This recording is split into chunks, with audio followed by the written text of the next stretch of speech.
पहला प्रश्न। भगवान सत्येन लभ्य स्तप्सा हैष आत्मा सम्यक् ज्ञानेन ब्रह्मचर्येण नित्यम् अन्तः शरीरे ज्योतिर्मयो हि शुभ्रो यं पश्यन्ति यतः क्षीण दोष।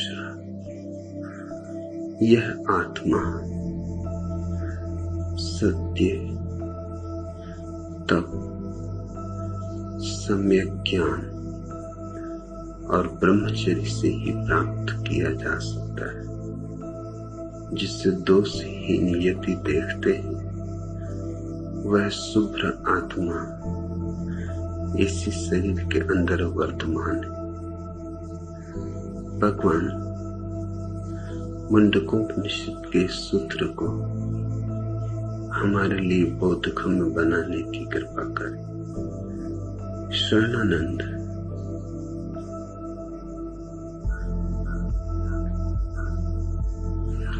यह सूत्र तो सरल है, पर हजारों वर्षों की व्याख्याओं ने इसे बहुत जटिल कर दिया है। ना समझ सुलझाने चलते हैं तो और उलझा देते।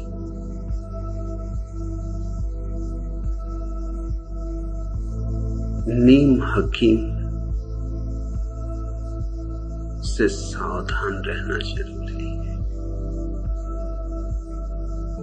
बीमारी इतनी खतरनाक नहीं जितना नीम हकीम खतरनाक सिद्ध हो सकता है। बीमारी का तो इलाज, लेकिन नीम हकीम के चक्कर में पड़ जाओ तो इलाज नहीं। और नीम हकीमों से दुनिया भरी हुई।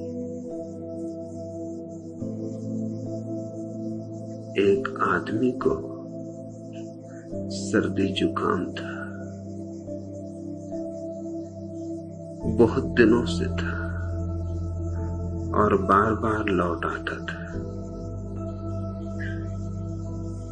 बड़े बड़े चिकित्सकों के पास गया, कोई इलाज न कर पाया। फिर एक नीम हकीम मिल गया। उसने कही, ये भी कोई बड़ी बात है, ये तो बाएं हाथ का खेल, चुटकी बजाते दूर कर दूंगा। इतना करो, सर्दी की रातें हैं, आधी रात में उठो, झील पर जाकर नग्न स्नान करो, झील के किनारे खड़े होकर ठंडी हवा का सेवन करो। वो आदमी बोला, आप होश में हैं या पागल? सर्द रातें हैं, बर्फीली हवाएं, आधी रात को नंग धड़ंग झील में स्नान करके खड़ा होऊंगा, हड्डी हड्डी बच जाएगी, इससे मेरा सर्दी जुकाम दूर होगा। नीम हकीम ने कहा, ये मैंने कब कहा कि इससे सर्दी जुकाम दूर हो? इससे तुम्हें डबल निमोनिया हो जाए, और डबल निमोनिया का इलाज मुझे मालूम। फिर मैं निपट लूंगा।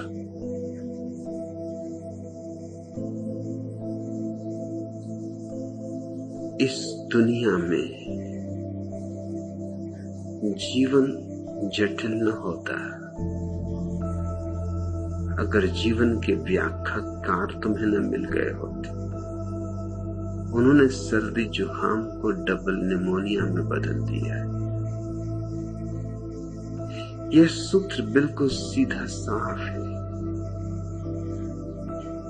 लेकिन जब तुम इस सूत्र को पढ़ोगे तो तुम सूत्र नहीं पढ़ रहे हो।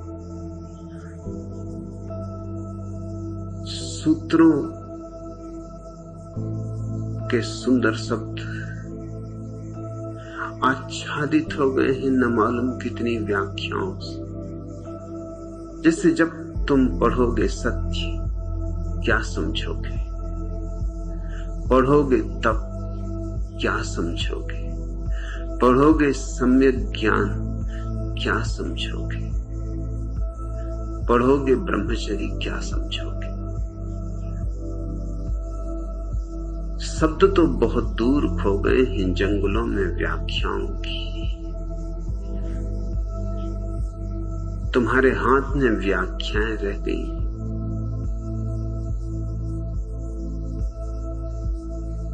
सत्य शब्द तुम्हें याद दिलाएगा शास्त्रों की, और शास्त्रों में सत्य नहीं, क्योंकि शब्दों में ही सत्य नहीं। सत्य है शून्य में, और तुमसे सदा कहा गया है कि सत्य बोलो। तुम्हारे भीतर सत्य में और बोलने में एक संयोग बन गया है। सत्य बोला नहीं जाता, जिया जाता है, अनुभव किया जाता है। यद्यपि जिसने सत्य का अनुभव किया उसके आचरण में, उसके उठने बैठने में, उसके हलन चलन में, उसकी हर गतिविधि में सत्य की आभा होती। उसके शब्दों में भी शब्द की प्रतिध्वनि होती, सत्य नहीं, प्रतिध्वनि। और उस प्रतिध्वनि को वही समझ पाएगा जिसने अपने भीतर का सत्य जाना। गीता जिन्हें कंठस्थ है कि रामायण की चौपाइयां याद किए बैठे, कि बाइबल या कुरान या धम्मपद सिर पर ढो रहे, इनसे तो सत्य बहुत दूर हो गया। सत्य तो तुम्हारे जीवन का सार है। सत्य बाहर नहीं है, भीतर है। वेदों में नहीं है, पुराणों में नहीं, तुम्हारी चेतना की सुगंध है। सत्य ध्यान में है। लेकिन जब भी तुम सत्य शब्द को सुनते हो तो तुम्हें लगता है शास्त्र, याद आते हैं वेद, कुरान, बाइबल, याद आते हैं बुद्ध, महावीर, कृष्ण, क्राइस्ट, मोहम्मद। सत्य शब्द सुन के कभी तुम्हें अपनी याद आती?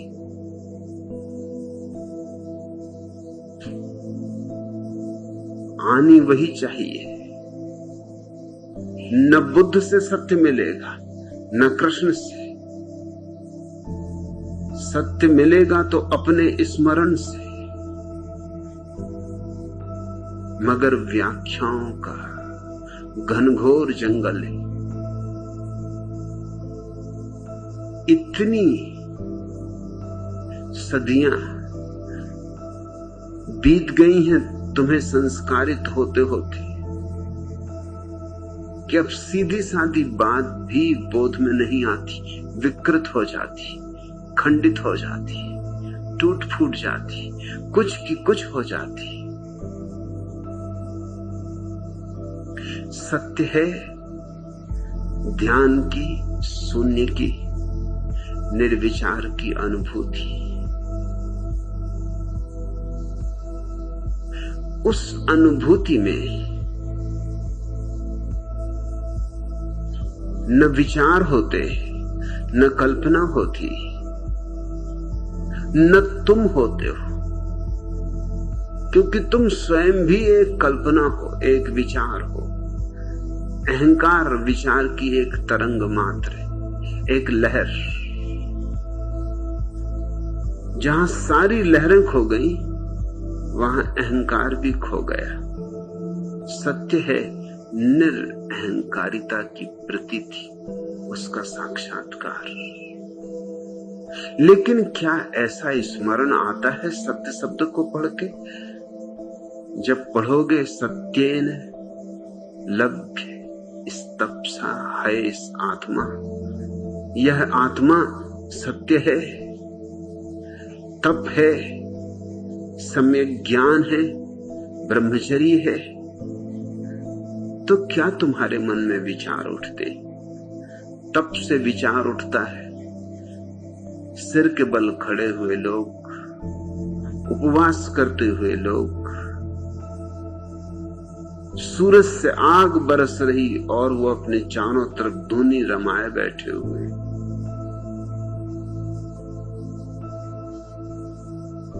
तब से तुम्हें क्या याद आता है? कांटों पर लेटे हुए लोग, सर्दियों में बर्फीली नदियों में नग्न खड़े लोग, कि गर्मियों में जलती हुई रेत पर पालथी मारे हुए बैठे हुए लोग, जटाजूटधारी, शरीर के दुश्मन, अपने को गलाने में लगे, सड़ाने में लगे, इस तरह के आत्महंताओं की याद आती। तब शब्द को सुन के याद आती उन लोगों की जो अपने को कष्ट देने में कुशल है। दुनिया में दो तरह के हिंसक हैं। एक वे जो दूसरों को सताते, ये छोटे हिंसक हैं, क्योंकि दूसरे को तुम सताओगे तो दूसरा कम से कम आत्मरक्षा तो कर सकता है, प्रत्युत्तर तो दे सकता है, भाग तो सकता है, पैरों पर गिर के गिड़गिड़ा तो सकता है, कोई उपाय खोज सकता है, रुस्वत दे सकता है, चापलूसी कर सकता है, सेवा कर सकता है, गुलाम हो सकता है। और दूसरे तरह के वे आत्महिंसक हैं जो खुद को सताते, वहां कोई बचाव नहीं, वह हिंसा बड़ी। अब तुम खुद ही अपने को सताओगे तो कौन तुम्हें बचाएगा, कौन प्रतिकार करे? अपना ही हाथ अगर आग में जलाना हो,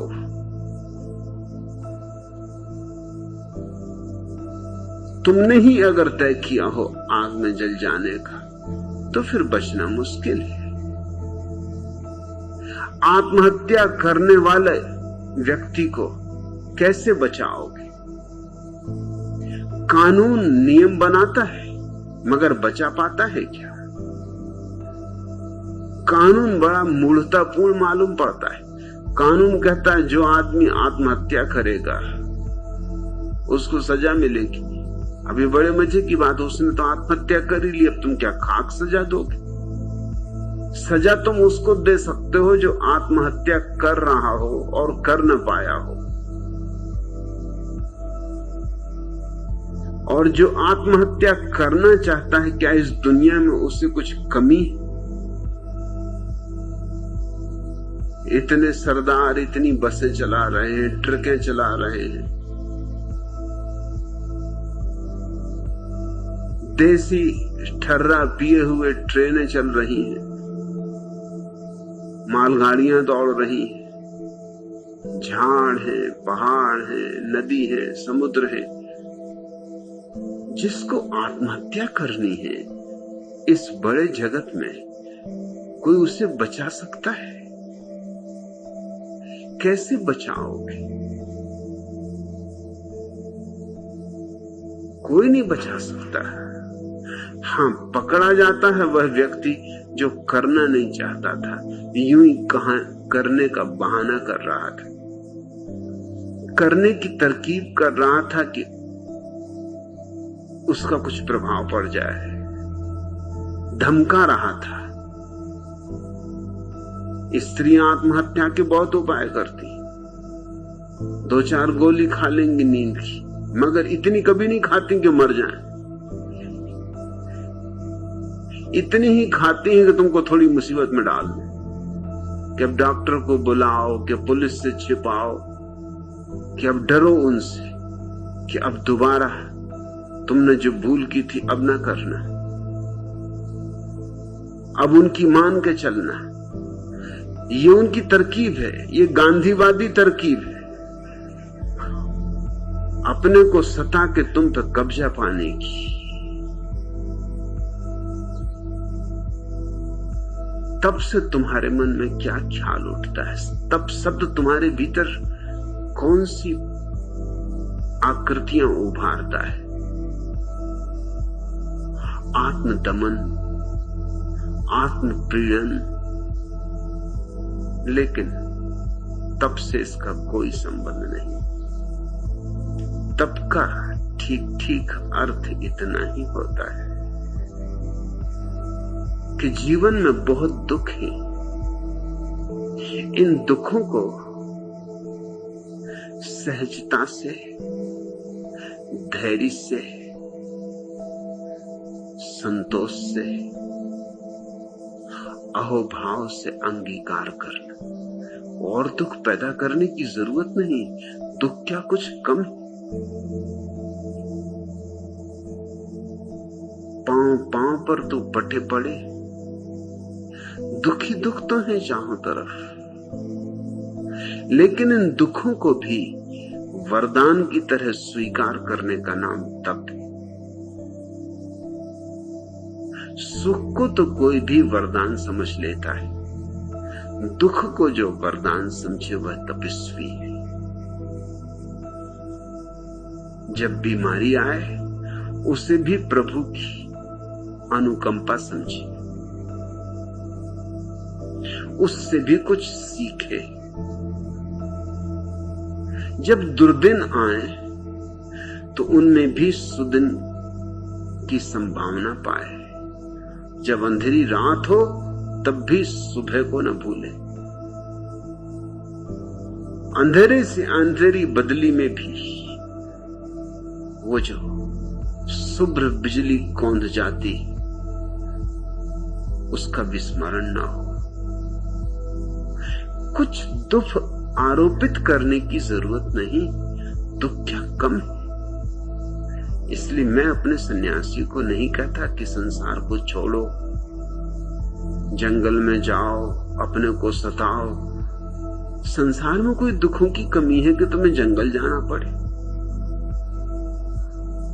यहां तरह तरह के दुख है। जीवन चारों तरफ संघर्ष, प्रतियोगिता, वैमनस्य, ईर्षा, जलन, द्वेष, इन सब से भरा है। एक दुश्मन नहीं, 1000 दुश्मन। जिनको तुम दोस्त कहते हो वो भी दुश्मन। कब दुश्मन हो जाएंगे कहना मुश्किल। मैकियावेली ने अपनी अद्भुत किताब प्रिंस में लिखा है कि अपने दोस्तों से भी वह बात मत कहना जो तुम अपने दुश्मनों से न कहना चाहो। क्यों? क्योंकि तुम्हारा जो आज दोस्त है वो कल दुश्मन हो सकता है। मैकियावेली पश्चिम का चाणक्य।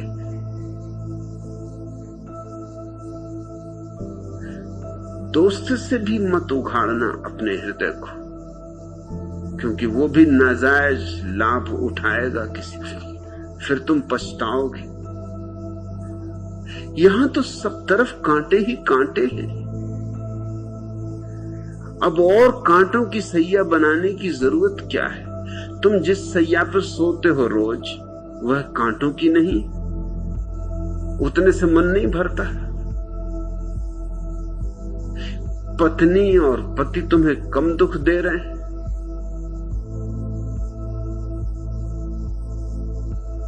मैंने सुना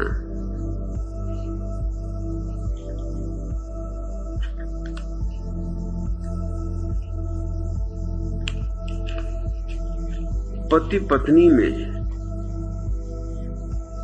पति के देर से घर लौटने पर झगड़ा हो रहा था।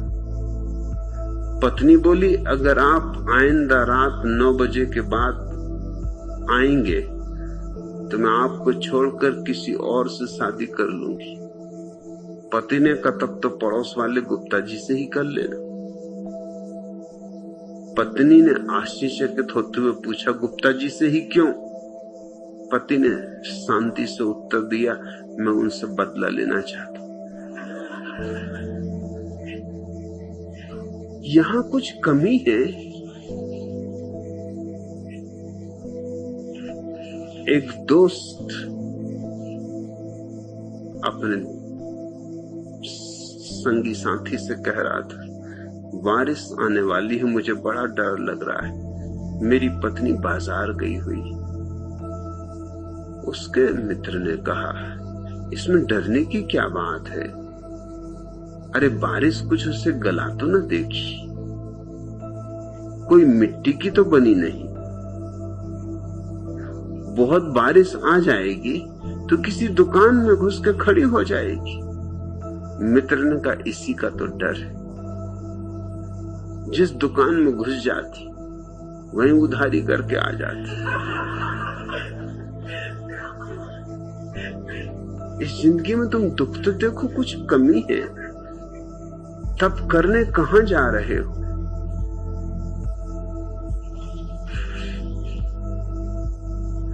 डॉक्टर चंदूलाल से कह रहे थे, चंदूलाल, यह कोई पुरानी बीमारी जो आपका सुख चैन नष्ट कर रही।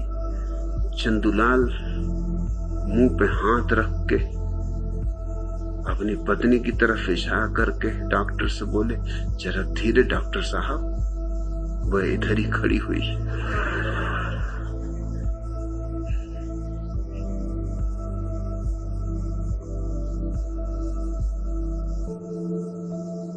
एक पुरुष और एक स्त्री पार्क में बैठे बहुत जोर जोर से बातें कर रहे थे।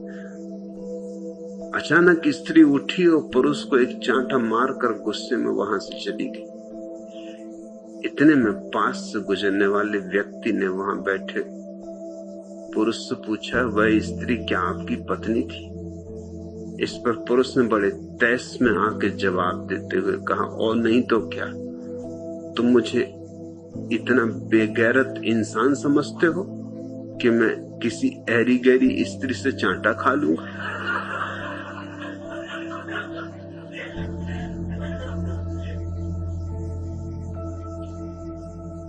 कई वर्षों के बाद कॉलेज के 2 साथियों की मुलाकात हो गई और बातचीत का सिलसिला हुआ।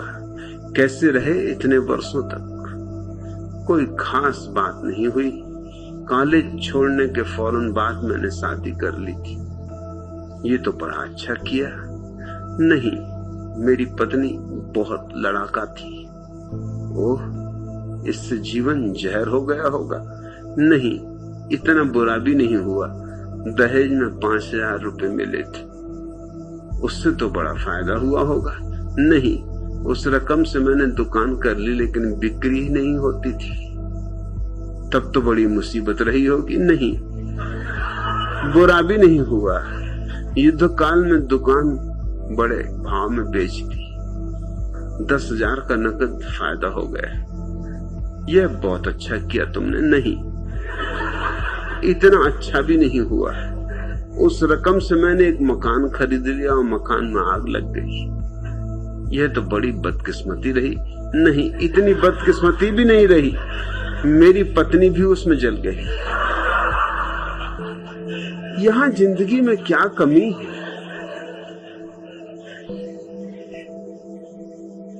तप का मेरी दृष्टि में एक ही अर्थ है, जीवन में कांटे भी हैं, फूल भी हैं।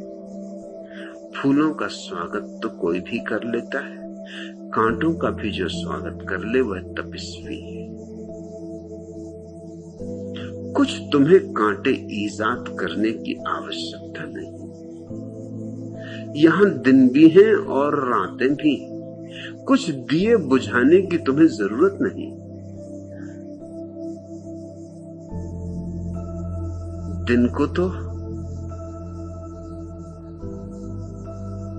स्वभावतः तुम प्रसन्न हो, रात का अंधेरा भी अंगीकार कर लो। परितोष का नाम तप है, संतोष का नाम तप है। तप आत्महिंसा नहीं, अपने को सताना नहीं।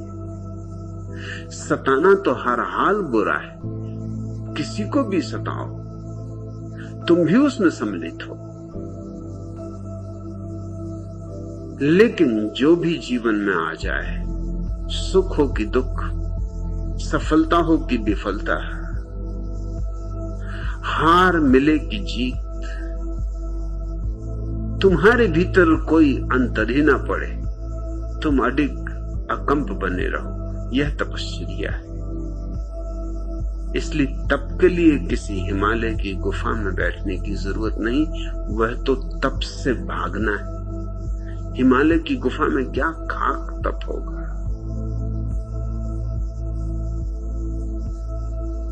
जीवन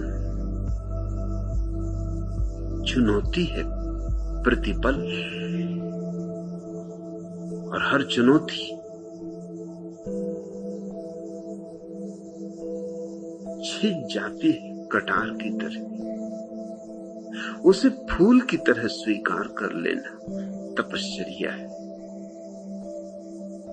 इसलिए ना तो सिर के बल खड़े हो, न धुनी रमाओ, न भभूत लगाओ, न जटाजूट बढ़ाओ, न उपवासे मरो।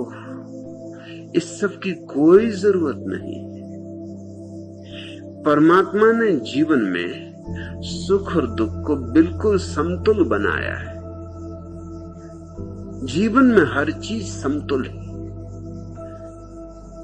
नहीं तो अस्तित्व बिखर जाए। इसमें समतुलता होनी ही चाहिए। जितना सुख उतना दुख, जितने रात उतने दिन, जितनी सफलताएं उतनी असफलताएं, तुम दोनों को समभाव से ले सको तो तब। लेकिन तुम्हारी व्याख्याओं ने बड़ी मुश्किल कर दी। तुम्हारी व्याख्याओं ने तुम्हें न मालूम क्या क्या सिखा रखा है।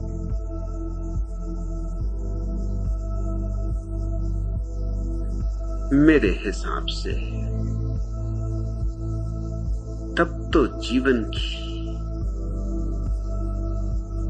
सहज साधना है, असहज नहीं। प्रत्येक वस्तु को जिस दिन तुम आशीष की तरह स्वीकार करने को राजी हो जाओगे, अहोभाव से जीवन के लिए भी धन्यवाद दोगे परमात्मा को, मृत्यु के लिए भी, बस उस दिन जानना कि तुम्हारे भीतर तप का आविर्भाव हुआ है। सत्य है अपने स्वयं की शून्यता का, मौन का, निर्विचार का, निर्बीज अवस्था का अनुभव, और तप है बाहर जो जीवन फैला है उसे संभाव से देखने की दृष्टि। फिर तीसरा शब्द है सम्यक ज्ञान। यह शब्द यूं तो हिंदू शास्त्रों में पाया जाता है, मुंडकोपनिषद में है, बौद्ध शास्त्रों में पाया जाता है, जैन शास्त्रों में पाया जाता है। लेकिन जैनों ने इस शब्द पर अपनी आधारशिला रखी है, उन्होंने इसे बहुमूल्य माना है। लेकिन अगर जैन पंडित से पूछोगे तो सम्यक ज्ञान का अर्थ होता है जो ज्ञान जैन शास्त्र में है, वो सम्यक ज्ञान। जो ज्ञान जैन शास्त्र में नहीं किसी और शास्त्र में है, वो असम्यक ज्ञान। जैन शास्त्र शास्त्र, अजैन शास्त्र कुशास्त्र। जैन गुरु गुरु, अजैन गुरु कुगुरु।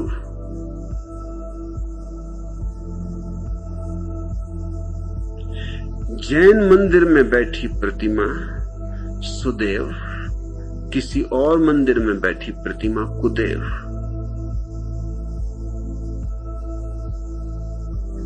इतने अद्भुत शब्द को, इतने प्यारे शब्द को ऐसा बिगाड़ा, ऐसा गंदा किया। सम्यक ज्ञान का अर्थ होता है ठीक ठीक जानना। सम्यक शब्द का अर्थ होता है ठीक, जैसा है वैसा जानना। एक ही शर्त पूरी करनी जरूरी है। जैन होना जरूरी नहीं, हिंदू या मुसलमान होना जरूरी नहीं। एक शर्त पूरी करनी जरूरी है, और उस शर्त में तुम बड़े चकित होगे। तुम्हें जैन होना, बौद्ध होना, हिंदू होना, मुसलमान होना छोड़ना होगा। अगर सम्यक ज्ञान को पाना है तो तुम्हें वे सारी धारणाएं छोड़ देनी होंगी जो तुम्हारे ज्ञान को सम्यक नहीं होने देती। जब तुम पहले से ही कोई धारणा लेके चलते हो तो तुम उसे कैसे देखोगे जो है? तुम तो वही देखोगे जो तुम देखना चाहते हो। तुम्हारी आंखों पर तो एक पर्दा है, तुम्हारी आंखों में तो एक चित्र रमा है, एक चित्र बसा है। उसी चित्र के आधार से तुम यथार्थ को देखोगे। ऐसा देखना असम्यक ज्ञान।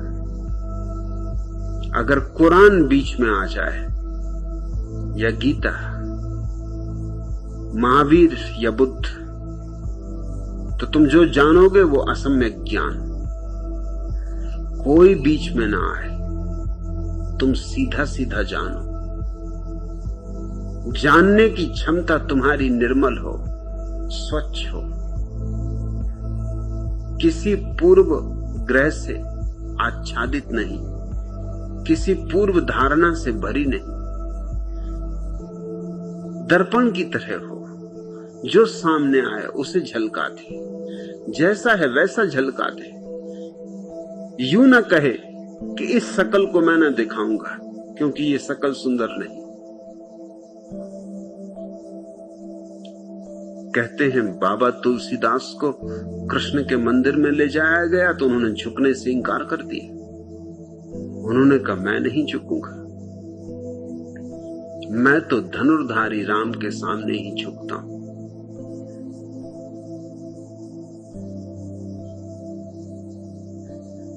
कहा उन्होंने कृष्ण से, तुलसी माथ तब नवे, शर्त लगा दी कि ये तुलसीदास का जो माथा है तब झुकेगा। धनुष बाण ले हाथ, जब हाथ में धनुष बाण लोगे तो ये माथा झुकेगा। इसमें छुपे हुए अहंकार को देखते, ये माथा भी सशर्त झुकेगा। पहले मेरी शर्त पूरी करो। तुम्हारे लिए नहीं झुकूंगा, मेरी शर्त पूरी होगी तो झुकूंगा। और मेरी शर्त है कि धनुष बाण हाथ लो।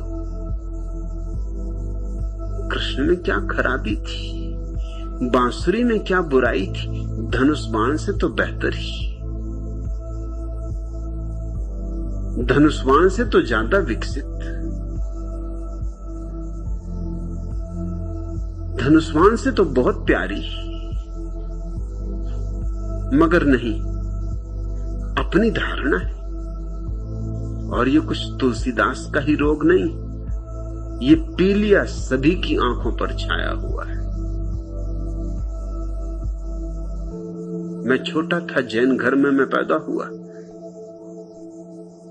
मेरे संगी साथी तो हिंदू थे, उनके साथ मैं मंदिर जाता। तो मेरे उम्र में बड़े जो जैन लड़के थे वो मुझसे कहते माथा मत झुकाना। ये अपने भगवान नहीं, ये हिंदू मंदिर है, ये कोई जैन मंदिर नहीं।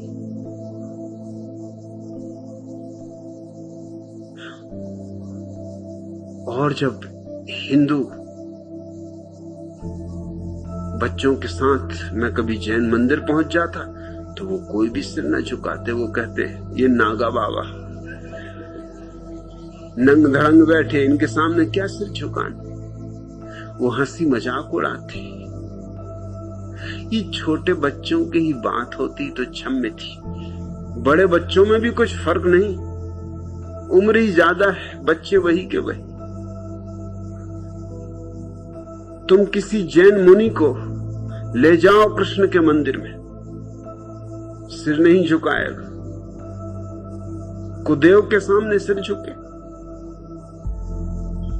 तुम ले जाओ किसी हिंदू सन्यासी को, वो महावीर के सामने सिर नहीं झुकाएगा, क्योंकि महावीर तो नास्तिक। बुद्ध के सामने सिर नहीं झुकाएगा, बुद्ध तो भ्रष्ट करने वाले, इन्होंने ही तो देश को बर्बाद कर दिया, इन्होंने तो भ्रष्टाचार के बीज बोए। तुम मस्जिद के सामने से गुजरते हो, तुम्हारे मन में कभी भाव उठता है कि झुक जाओ, कि जाके 2 क्षण भीतर आराधना कर लो, प्रार्थना कर लो? सवाल ही नहीं उठता। और झाड़ के नीचे किसी ने पत्थर पर लाल रंग पोत दिया है, 2 फूल रख दिए, एकदम घुटने टेक के हनुमान जी का चालीसा शुरू। मुसलमान को कुछ नहीं होता। वहां तुम्हारी अपनी धारणाएं आंखों पर छाई रहती, उन्हीं से तुम देखते हो, इसलिए कुछ का कुछ देखते हो, जो है वैसा ही नहीं देखते। दर्पण की तरह जो हो जाए वह सम्यक ज्ञान को उपलब्ध होता है। दर्पण का कोई आग्रह नहीं होता, निराग्रही होता है। दर्पण के सामने सुंदर चेहरे वाला व्यक्ति खड़ा हो तो, असुंदर खड़ा हो तो, धनुष बाण लिए हुए राम खड़े हो तो, और बांसुरी बजाते कृष्ण खड़े हो तो, और नग्न महावीर खड़े हो तो, कोई भेद ना पड़ेगा। दर्पण तीनों को झलकाएगा, समभाव से झलकाएगा। सम्यक ज्ञान का अर्थ होता है ठीक ठीक जानना, और ठीक ठीक जानने के लिए जरूरी है शास्त्रों से मुक्ति, सिद्धांतों से मुक्ति, धारणाओं से मुक्ति, पूर्वाग्रहों से मुक्ति। जब तुम ये सारा कचरा अलग कर दोगे, ना हिंदू, ना मुसलमान, ना ईसाई, ना जैन, तब तुम सम्यक ज्ञान को उपलब्ध हो सकोगे। लेकिन सारी दुनिया अपने अपने कचरे को पकड़े हुए है, जोर से पकड़े हुए है। मेरा कचरा, सोना, तुम्हारा सोना कचरा है, मेरा है इसलिए सोना होना ही चाहिए।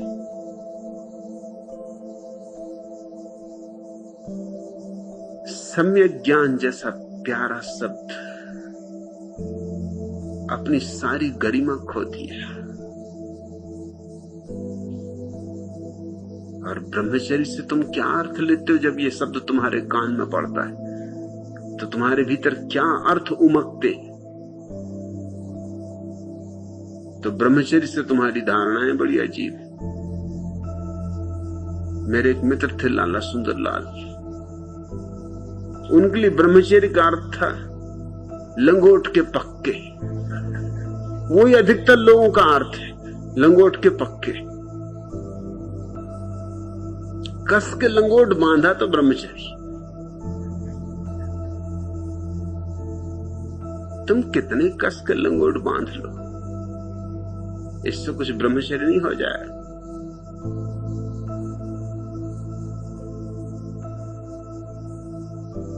ब्रह्मचर्य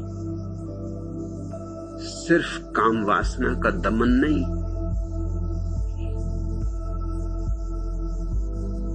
काम वासना का रूपांतरण, और दोनों में जमीन आसमान का भेद। जो काम वासना को दबाएगा वो तो रुग्ण हो जाएगा। ब्रह्मचर्य को तो क्या उपलब्ध होगा?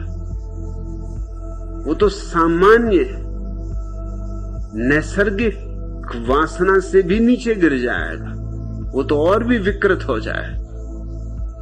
उसके जीवन में तो 1000 तरह की विकृतियां आ जाएंगी। हाँ, ये भी हो सकता है कि तुम उन विकृतियों को भी पूजा देने लगो। विकृतियां भी पूजी जा रही।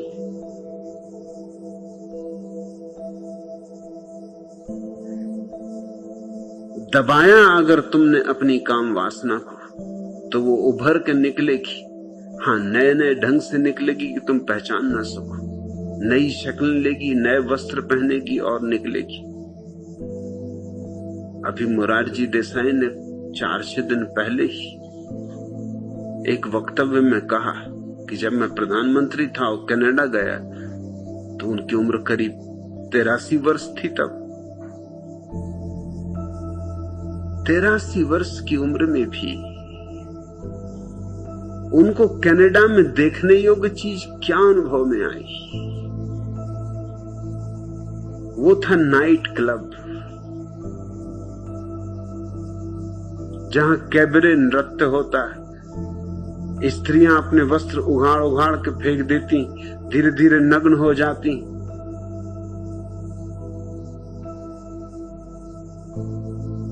कारण क्या देते हैं वो?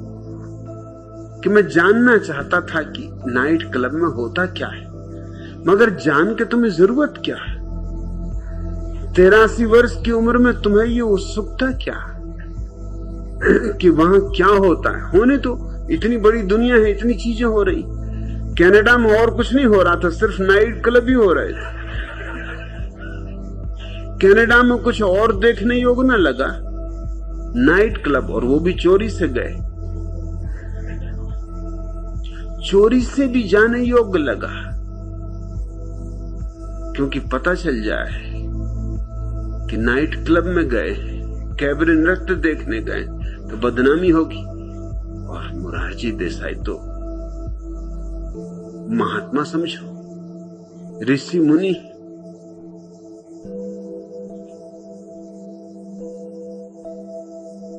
मगर उन्होंने ये बात अब क्यों कही? अब कही उसके पीछे और कारण। गुजरात विद्यापीठ के विद्यार्थियों के सामने वो अपने ब्रह्मचर्य की घोषणा कर रहे थे, उसमें ये बात भी कह गए कि मेरा ब्रह्मचर्य वहां भी डिगा मगा नहीं। 83 वर्ष की उम्र में कैबरे नृत्य देखने गए, ब्रह्मचर्य डगा नहीं उनका।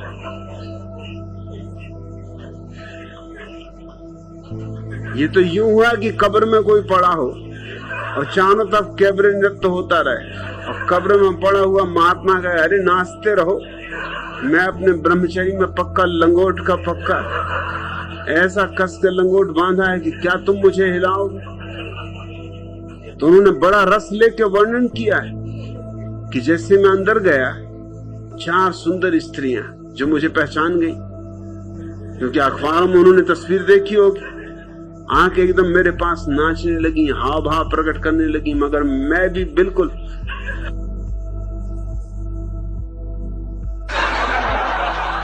संयम साधे, नियंत्रण किए, अडिग खड़ा रहा।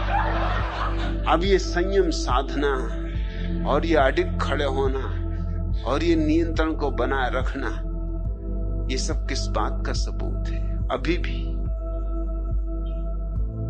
वही सब रोग भीतर छाए हुए, अभी भी कहीं कुछ भेद नहीं पड़ा। नहीं तो नियंत्रण की भी क्या जरूरत थी? इतना संयम बांधने की भी क्या जरूरत थी? अरे नाचती थी तो नाचने देना था, बैठते और प्रसन्न होते। अगर नाच अच्छा था तो प्रशंसा करनी थी।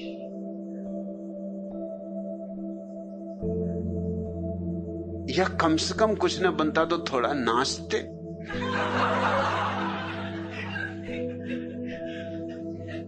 मगर बिल्कुल खड़े रहे, अपने को संभाले हुए कि कहीं पैर फिसल ना जाए। पैर फिसलने का डर,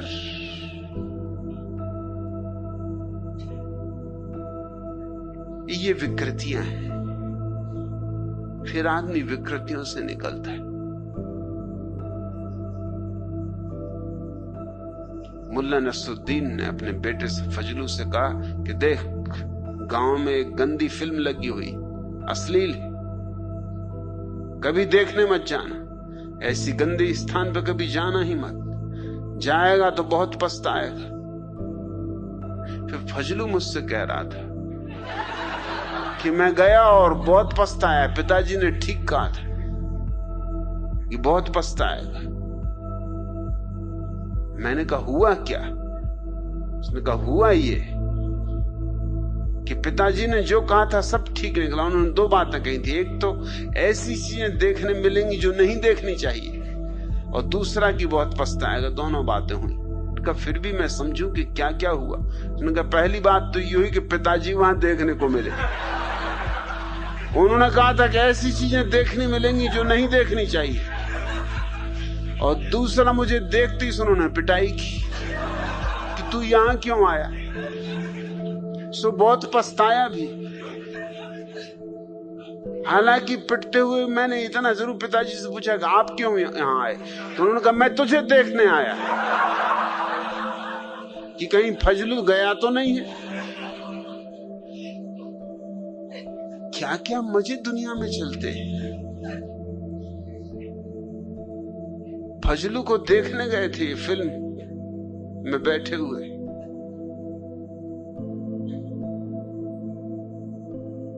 लोग फिर बहाने खोजेंगे। फिर क्या क्या बहाने नहीं खोजते। जैसा ही व्यक्ति दमन करेगा, वैसे ही उसके भीतर जो दमित वेग है वो पीछे के दरवाजों से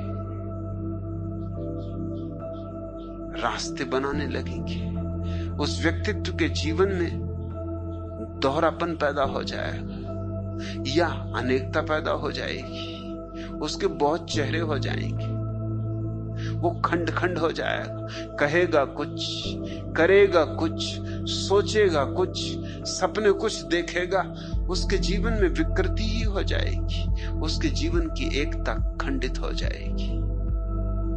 ब्रह्मचर्य का यह अर्थ नहीं। ब्रह्मचर्य शब्द में ही अर्थ छिपा हुआ है। ब्रह्म जैसी चर्या, ईश्वरीय आचरण, दिव्य आचरण। दमित व्यक्ति का आचरण दिव्य तो हो ही नहीं सकता। अदिव्य हो जाएगा, पाश्विक हो जाएगा, पशु से भी नीचे गिर जाएगा।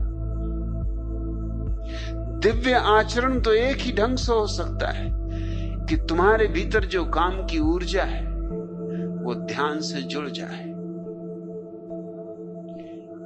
ध्यान और काम तुम्हारे भीतर जब जुड़ते हैं तो ब्रह्मचर्य फलित होता है। ब्रह्मचर्य फूल है ध्यान और काम की ऊर्जा के जुड़ जाने का। ध्यान अगर अकेला हो और उसमें काम की ऊर्जा ना हो तो फूल कुम्हलाया हुआ होगा, उसमें शक्ति ना होगी।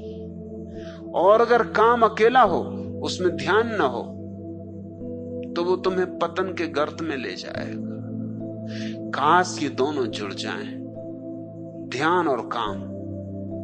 काम है शरीर की शक्ति और ध्यान है आत्मा की शक्ति।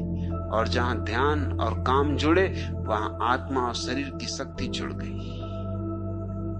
फिर तुम इस महान ऊर्जा के आधार पर उस अंतिम यात्रा पर निकल सकते हो जो ब्रह्म की यात्रा है। तब तुम्हारे जीवन में ब्रह्मचर्य होगा। खंडित व्यक्ति की तो प्रतिभा भी नष्ट हो जाती है। इसलिए तो मोरारजी देसाई जैसे लोगों के पास प्रतिभा नाम मात्र को नहीं, हो ही नहीं सकती।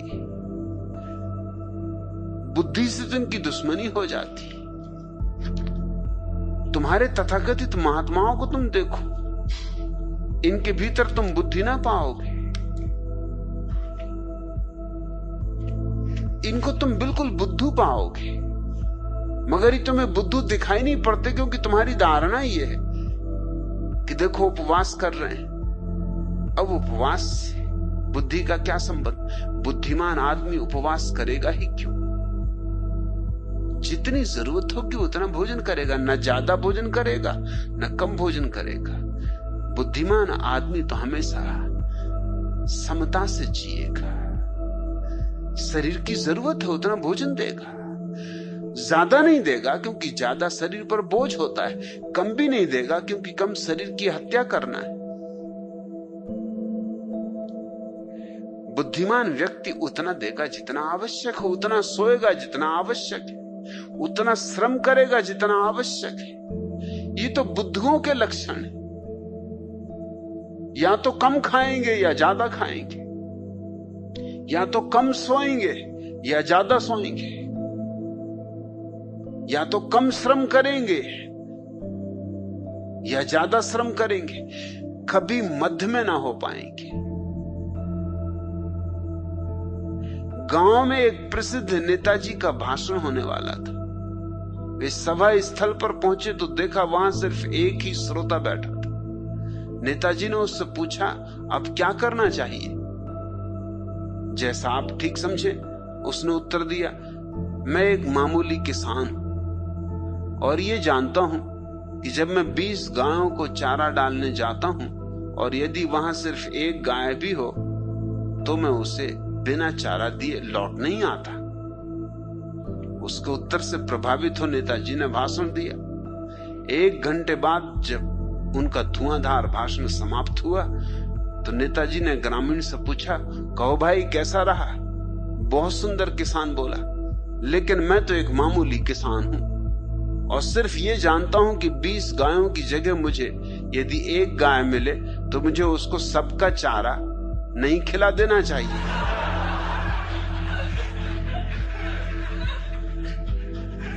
और आपने यही किया कि गाय तो एक और 20 गायों का चारा मुझ गरीब को खिला दी।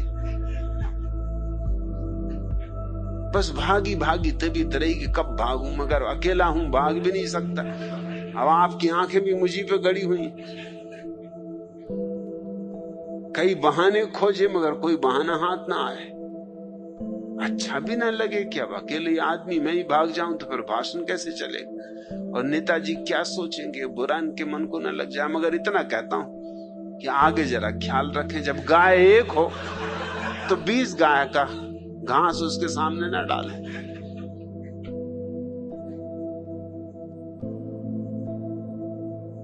एक साधारण किसान में भी ज्यादा बुद्धि होती तुम्हारे नेताओं से।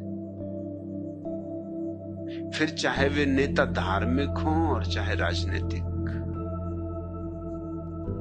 कुछ भेद नहीं हो। तुम उनको नेता ही किस लिए कहते? तुम्हारे नेता कहने के भी कारण बड़े अजीब होते। कोई चरखा चलाता है, हाथ की बनाई हुई खादी पहनता नेता हो गए।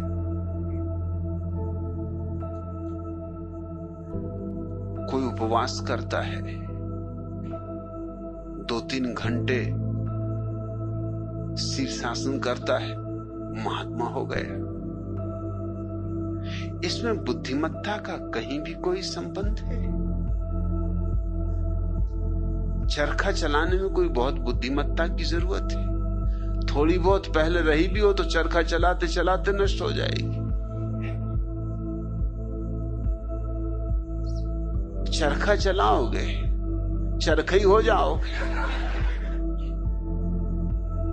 बस खोपड़ी में वही चरखा घूमता रहेगा। और कुछ तो और भी पहुंचे हुए तकली चला रहे हैं, बैठे बैठे तकली ही घुमाते रहते।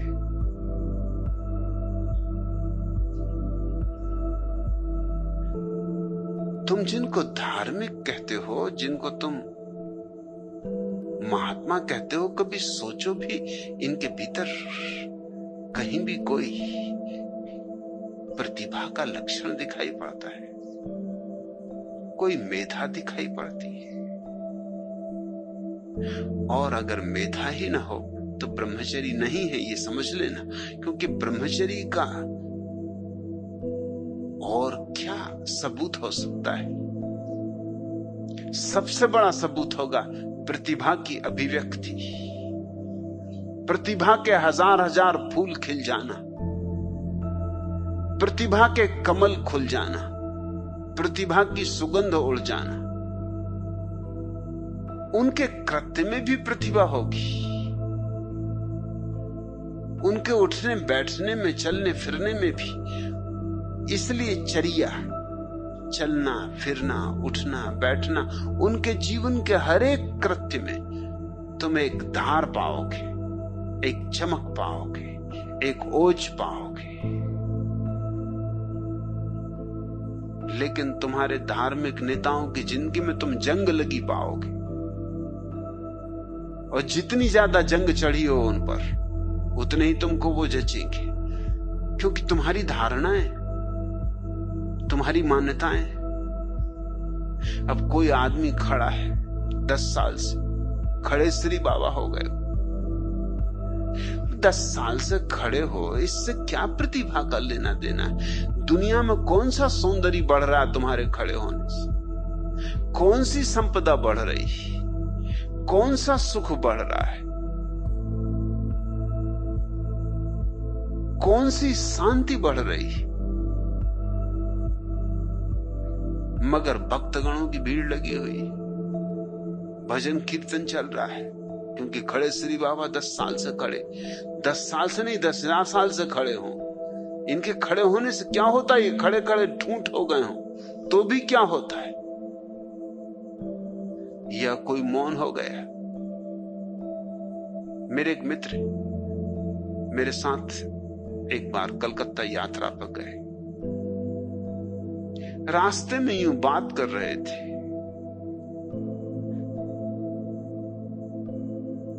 एक मौनी बाबा थे, उनके वो भक्त थे। मैंने उनसे पूछा कि मौनी बाबा मैं तुम्हें क्या खास बात दिखाई पड़ी?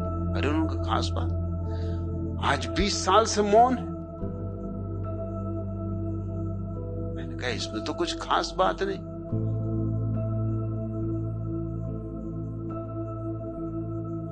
मौन होने से क्या होना है? मौन होने से उनकी प्रतिभा में क्या निखार आ गया है? मौन होने से उनके जीवन में कौन से दिए जल गए?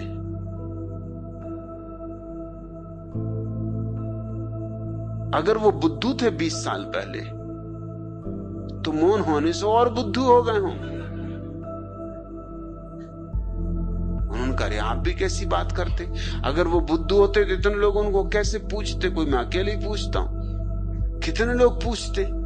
अब मैंने कहा ये दूसरी बात तुम उठा रहे हो। उन दूसरों से मैं पूछूंगा तो वो कहेंगे कि कितने लोग पूछते, उसमें तुम्हारी गिनती करेंगे।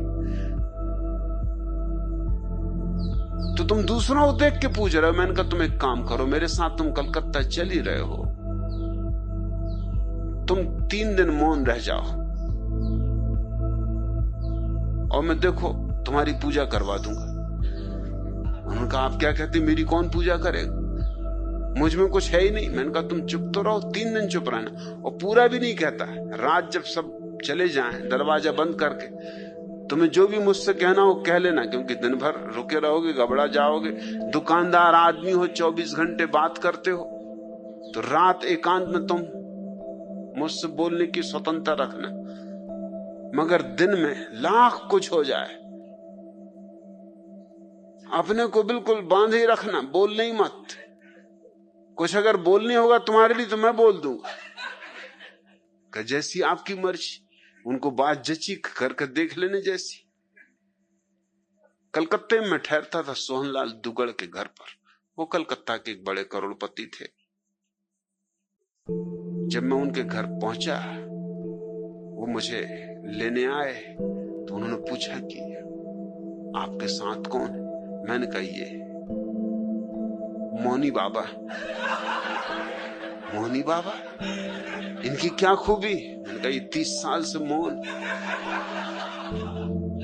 वो एकदम उनके पैरों पर गिरे। वो बेचारे सज्जन जो दुकानदारी करते थे, कपड़ा बेचते थे, और कपड़ा भी कुछ खास नहीं, कटफीस की एक छोटी सी दुकान थी। सोहनलाल दुगर जैसा करोड़पति उनके पैरों पर गिरे। सख्चाए भी, मैंने उनको इशारा किया कि सख्शाना मत। अब जब मौनी बाबा बन गए अब डरना मत, अभी तो बहुत कुछ होगा, ये तो शुरुआत। जब सोहनलाल दुगर तुम्हारे पैर में गिरेंगे तो अभी तुम कलकत्ते के सब मारवाड़ियों को गिरते देखोगे, तुम घबराते क्या? तुम रुको जरा। वो तो इतने घबरा गए कि वो मुझे हाथ से धक्का मारेंगे, भैया ये बात ठीक नहीं।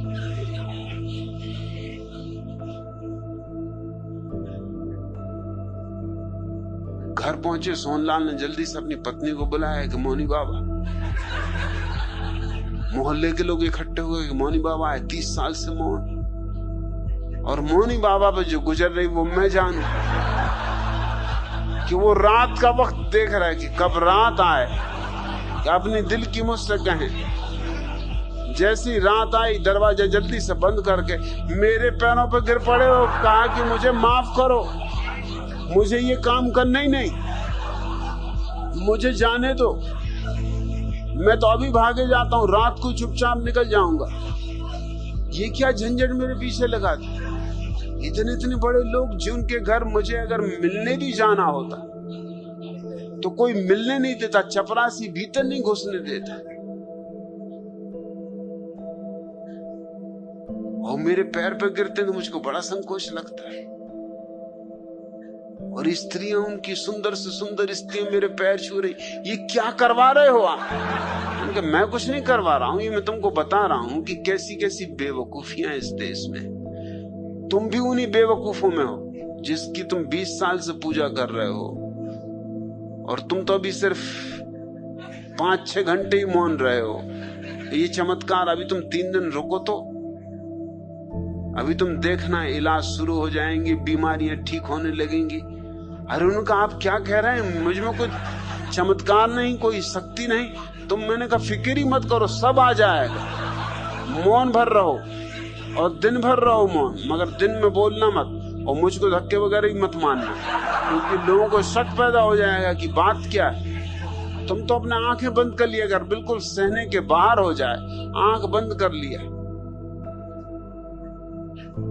अपने भीतर ही भीतर नमोकार मंत्र पढ़ने लगे, होने तो जो हो रहा। 3 दिन में तो उनकी टुंडी पिट गई, अखबारों में फोटो आ गए। रात को मुझे फोटो दिखाएं कि क्या करवा रहे हो। अगर मेरे घर पता चल गया, अगर मेरी पत्नी बच्चों को पता चल गया, तुम तो मेरा घर लौटना तक बंद कर दोगी। ये अखबार अगर वहां पहुंच गए तो मेरी मुसीबत हो जाएगी, और फिर मेरी दुकान की भी तो सोचो। और इधर मैं कटफीस खरीदने आया हूं, तुम नाहक रास्ते में मिल गए। अब मैं कटफीस कहां खरीदूंगा? ये कलकत्ते का बाजार तो खत्म, क्योंकि जिनके आस में कटफीस खरीदता था वो लोग भी मेरे पैर छू रहे हैं, और कई तो मुझे गौर से देखते भी हैं कि शक्ल कुछ पहचानी मालूम होती। 1-2 आदमियों ने प्रश्न भी किया कि 30 साल से मौन है, इस शक्ल कुछ पहचानी मालूम होती। मैंने कहा देखा होगा किसी पिछले जन्म में। अरे जन्म जन्म का नाता है। उन्होंने कहा ये बात ठीक, ये कोई साधारण साधक है जो जन्मों से साधना कर रहे हैं, कई बार तुम मिले होगे पिछले जन्मों में, इसलिए शक्ल पहचानी लगती। कहाँ लगती तो पहचानी सी शक्ल, मतलब कहीं देखा है, और ऐसा भी नहीं लगता कि पिछले जन्म में देखा, इसी जन्म में देखा है। मैंने कहा ये बड़े पहुंचे हुए पुरुष हैं, एक ही साथ कई नगरों में एक साथ प्रकट हो जाते। वो मुझे हुद्दे मारे कि मत ऐसी बातें कहो।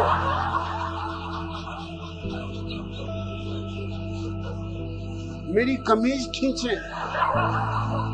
मत कहो भैया, ऐसी बातें मत कहो, ये बिल्कुल झूठ बात है। मगर लोग मान रहे हैं। मिठाइयां आने लगी, फल आने लगे, और रात मुझको कहें कि क्या करवा रहे हो, इतनी मिठाइयां फल में कहां ले जाऊं? तुम ले जाना, घर बाल बच्चों को मोहल्ले में बंटवा देना। स्टेशन पर जब उनको लोग छोड़ने आए, कटफिश तो वो खरीद ही नहीं पाए, क्योंकि अब कहां कटफिश खरीदे? कोई देख ले कटफिश खरीदता कि मोनी बाबा कटफिश खरीद रहे हैं।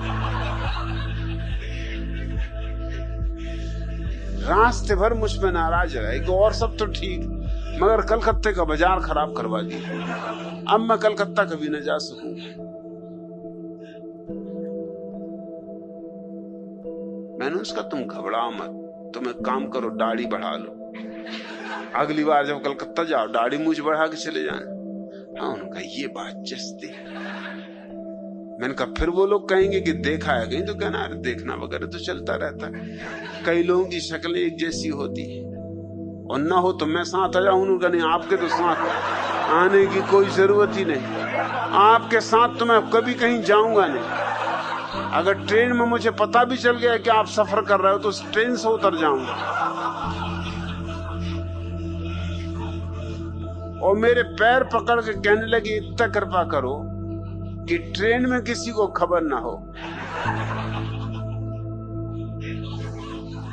मतलब ये ट्रेन के लोग तो जबलपुर भी जाएंगे मेरे साथ ही, अगर वहां तक खबर पहुंच गई तो सब चौपट समझो। मेरी पत्नी मुझे मुश्किल में डाल देगी कि तुमसे किसने कहा था कि तुम मौनी बाबा बनो, और तुम कहां से 30 साल मौनी बाबा रहे? 3 दिन के लिए घर से गए और 30 साल मौनी बाबा हो गए। फिर दोबारा जब मैं कलकत्ता जाता था तो लोग उनकी जरूर पूछते थे कि मौनी बाबा नहीं आए, कब आएंगे? मैंने कहा आएंगे, जरूर आएंगे। उनको स्वागत सत्कार ज्यादा पसंद नहीं, वो बहुत नाराज हो गए कलकत्ते से, इतना हूम धड़ाक उनको बिल्कुल पसंद नहीं। वो सीधे साधे आदमी, मौन एकांतवास करते।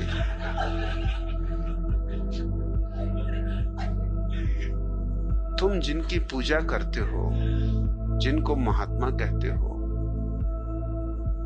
उसमें तुम्हारी धारणाएं ही भर काम कर रही। तुम आंख खोल के देखते भी नहीं। ब्रह्मचर्य घटित होगा तो अपूर्व ज्योति प्रकट होगी। वही इस सूत्र का अर्थ है, सत्येन लभ्य स्तप्सा है आत्मा, सम्यक ज्ञानेन ब्रह्मचर्येण नित्यम। यह आत्मा अभी मिल जाए, मिली ही हुई है, बस इतना ही चाहिए कि तुम सत्य को जान लो। शून्य में जीवन के सुख दुख में संभाव रखो, तप को पहचान लो। कूड़ा करकट उधार ज्ञान हटा दो, ताकि जो जैसा है उसे वैसा ही देख सको, सम्यक ज्ञान फलित हो। और तुम्हारे भीतर जो शरीर की ऊर्जा है, काम ऊर्जा, और जो तुम्हारी आत्मा की ऊर्जा है, ध्यान ऊर्जा, काम और ध्यान का मिलन हो जाए, काम और राम का तुम्हारे भीतर मिलन हो जाए, तो बस यह आत्मा अभी मिली, इस क्षण मिली। अंतः शरीरे ज्योतिर्मयो ही शुभ्रो। तत्क्षण तुम जान सकोगे कि इसी शरीर में, इसी शरीर के भीतर वह ज्योति छिपी है जो परम शुभ्र है। यम पश्यन्ति यथा क्षीण दोषा। ऐसा उन्होंने देखा है जिन्होंने सारे दोषों से अपने को मुक्त कर लिया है, और यही वे दोष है, विचार दोष है। इसके कारण तुम शून्य नहीं हो पाते। चुनाव दोष है, उसके कारण तुम सम नहीं हो पाते। उधार ज्ञान दोष है, उसके कारण तुम्हारी दृष्टि ठीक ठीक निर्मल नहीं हो पाती। और दमन दोष है, उसके कारण तुम शरीर में छिपी हुई ऊर्जा को आत्मा का वाहन नहीं बना पाते। नहीं तो शरीर की ऊर्जा अश्व की भांति है, तुम उस पर सवार हो जाओ, उसके मालिक हो जाओ, और तुम जान लोगे अपने भीतर छिपे हुए उस परम आलोक को, जिसका ना कोई प्रारंभ है और ना कोई अंत, जो शाश्वत है। उससे जिसने जाना सब जाना, उससे जिसने जीता उसने सब जीता। दूसरा प्रश्न, भगवान आपने तो कहा कि आचार्य तुलसी एंड कंपनी की चोरी चपाटी को क्षमा कर दें, लेकिन चोरी क्षमा भी कर दें, सीना जोरी नहीं सही जाती। आपके ही विचार चुराते और फिर आपका ही विरोध भी क्यों करते। विनय तीर्थ,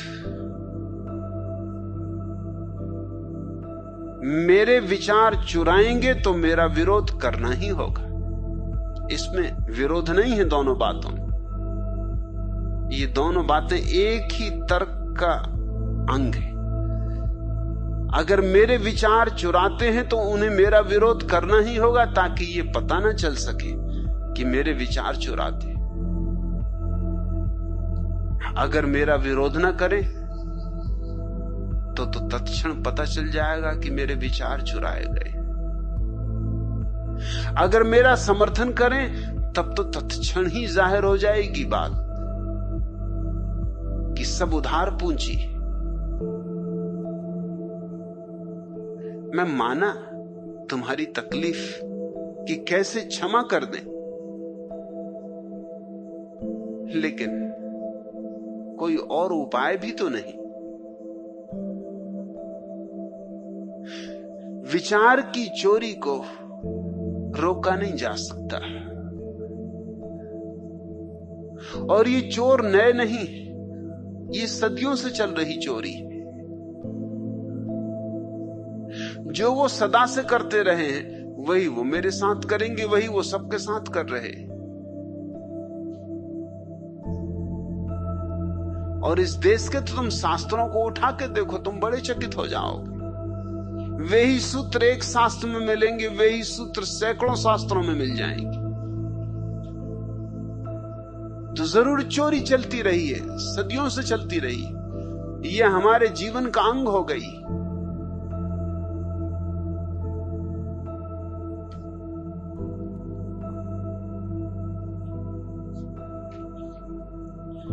बस में अपनी जेब कटती देख यात्री ने शोर मचाया।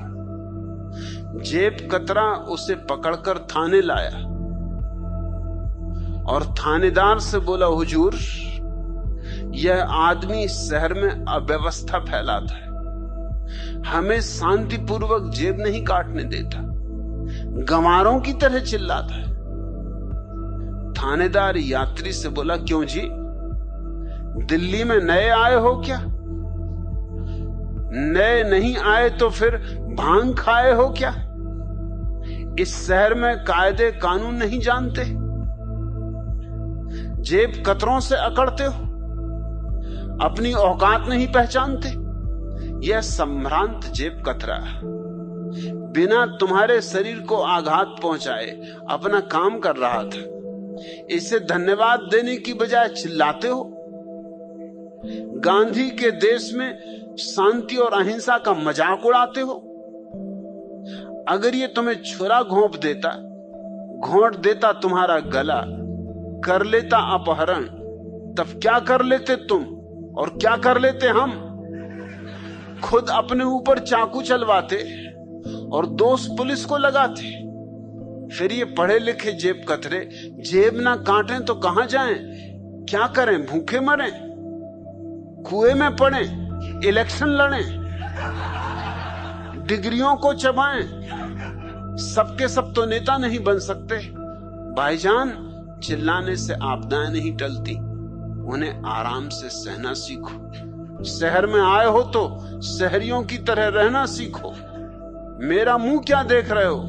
चलो बगल के कमरे में जाओ और जेब कतरे जी से चुपचाप अपनी जेब कटवाओ। करो भी क्या विनय तीर्थ, चुपचाप जेब कटवाओ। और ये उल्लू तो हर जगह मिलेंगे, हर साख पे उल्लू बैठे। इनसे बचा भी तो नहीं जा सकता, कोई उपाय नहीं। इनकी जय जयकार करो। तेरी जय हो उल्लू भैया, तेरी जय हो। तुम ही हो अपने पूज्य पिताजी, तुम ही हो मेरी मैया। तेरी जय हो उल्लू भैया। तुम निर्धन के हो दुश्मन, पूंजीपतियों के चाचा। जिसने भी आंख दिखाई झट, उसको पड़ा तमाचा। सब तेरे आगे पीछे करते हैं ताता थैया। जय हो उल्लू भैया, तेरी जय हो उल्लू भैया। जितने भी चोर जुआरी, सब तुम पर हैं बलिहारी। कभी कभी तो मुझको तुम लगते हो सरकारी। हो जाए तुम जैसा, तर जाए उसकी नैया। तेरी जय हो उल्लू भैया। हम कवियों से लक्ष्मी जी रहती हैं रूठी रूठी। जब से आए धरती पर तब से ही किस्मत फूटी। भिजवा दो दिवाली पर केवल 2 लाख रुपया। तेरी जय हो उल्लू भैया। हे लक्ष्मी के वाहन, तुम बहुत बहुत गुणकारी। तेरे पट्टों के दम से चलती है दुनिया सारी। हर साख पे बैठे बैठे तुम उड़ा रहे कनखैया। तेरी जय हो उल्लू भैया। और करो भी क्या विनय तीर्थ, इसलिए मैंने कहा क्षमा करो। आज इतना है।